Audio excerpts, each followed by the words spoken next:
Emang kalau bilangin baik-baik nggak bisa ya? Nggak usah teriak-teriak gitu, Indri tak mau salah. Udah, lerai Ishak. Dia mematikan kamera yang merekam seluruh rangkaian prosesnya. Biarin biar sekarang Ishak tahu sendiri. Mia lalu turun agar tidak perlu berteriak-teriak lagi, takut didengar tetangga. Mia harus tahu posisi, Indri di sini bukan pembantu, jadi jangan perlakukan aku kayak gitu. Lanjutnya sembari menatap Mia yang menuju ke arahnya. Ishak berdiri dengan dua tangan di pinggang, cangkulnya dibiarkan berdiri di sepetak tanah basah yang tidak tertutup paping blok. Kamu juga harus tahu posisikan dirimu sebagai orang yang numpang. Kalau merasa nggak bayar, ya jangan bikin repot, cecar Mia. Ini kan rumah saudara aku. Saudara ya saudara, ngerepotin orang itu perkara lain. Indri memasang tampang ingin menangis, tangannya meraih lengan Ishak seraya menggoyang-goyangkannya. Apa susahnya sih bawa piring kotor sendiri ke bak cuci? Ditegur gitu aja tersinggung, lanjut Mia. Ishak mendesah, memegang jidatnya bingung. Kalian kayak anak SD, berantem ya? Cowok itu menatap Indri. Indri, ayo bereskan kekacauan yang kamu lakukan di atas. Indri langsung merajuk. Tapi buruan. Nggak mau. Indri, Ishak melemahkan suaranya. Nanti abang traktir makan kepiting deh. Serius Ishak mengangguk. Mau ditraktirnya, tapi jangan siput, soalnya Indri ada alergi. Oke, Ishak memberikan jempolnya.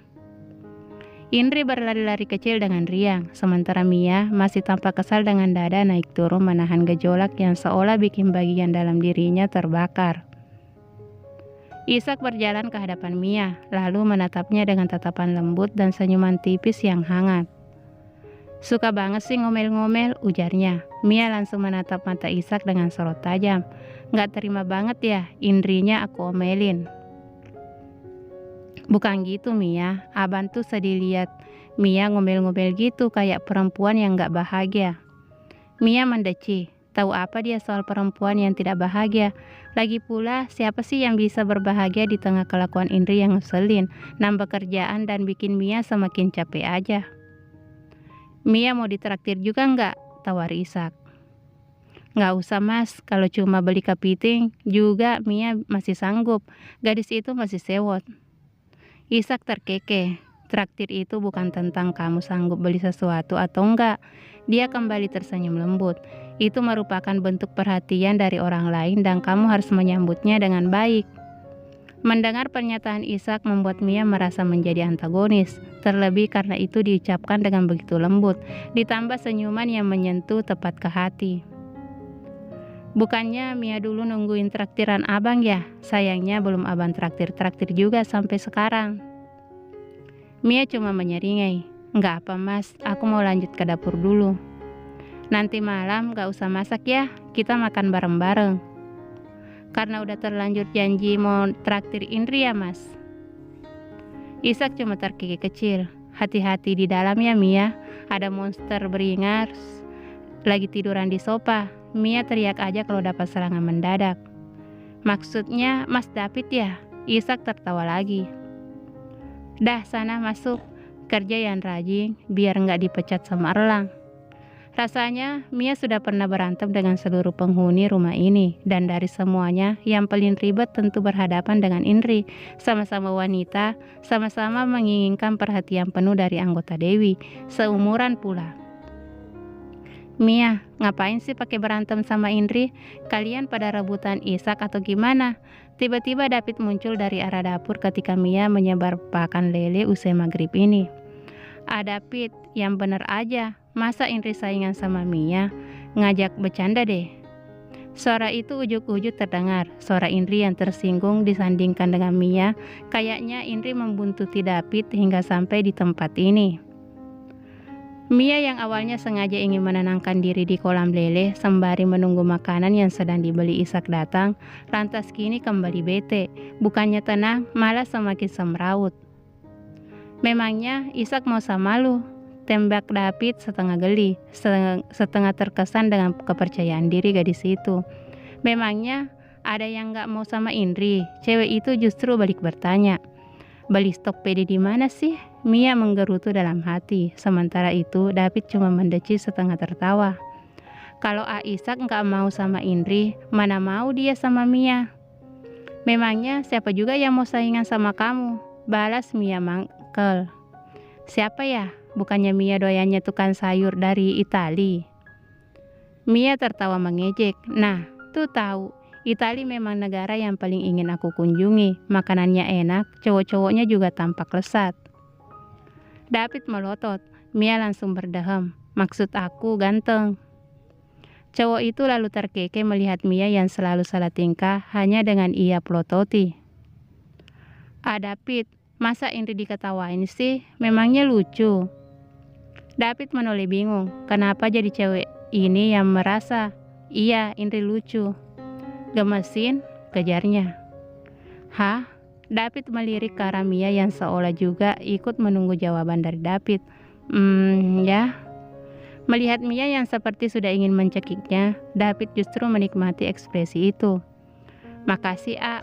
Indri menubruk bahu David dari belakang. Dua tangannya langsung mencengkram lengan David.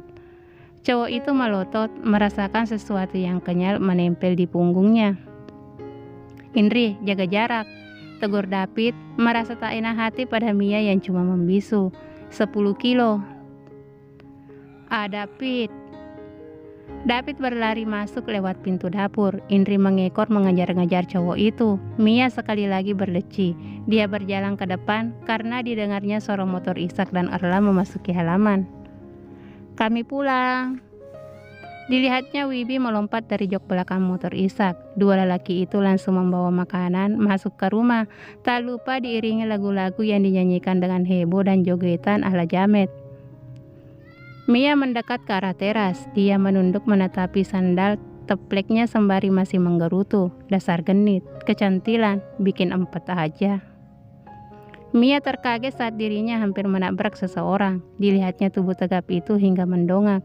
Mia semakin terkejut hingga mengerjap beberapa kali karena hampir bertubrukan dengan Erlang.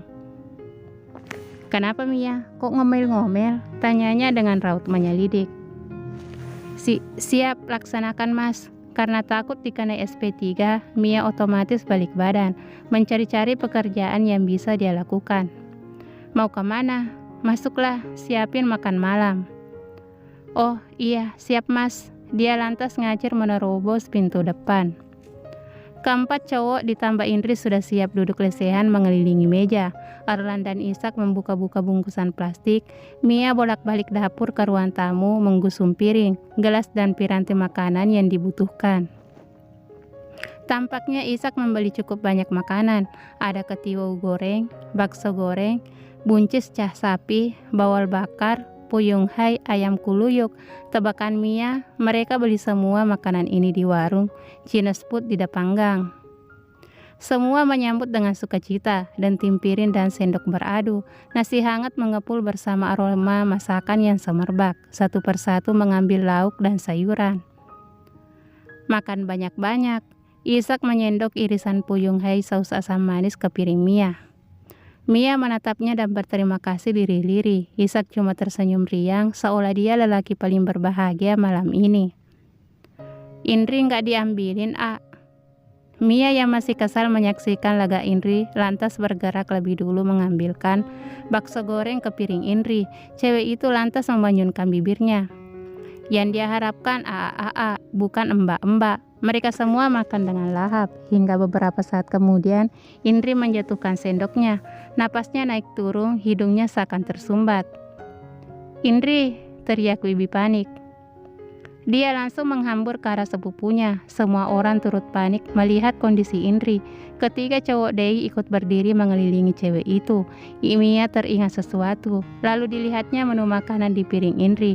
Hanya ada buncis cah sapi dan ayam kuluyuk. Lalu teringat bakso yang tadi Mia taruh di piring gadis itu. Mia mengambil satu dan mencicipinya. Dia lantas menjatuhkan sendok lantaran terkejut. Ini bakso udang, ujar Mia penuh kecemasan. Udang, dia alergi siput. Suara Wibi seketika meninggi.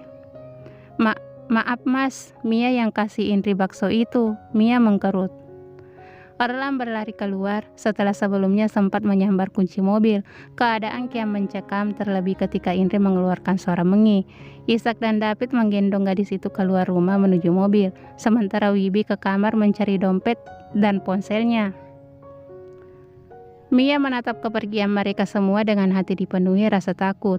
Lirih batinnya berdoa, semoga Indri bisa tertolong. Bersambung.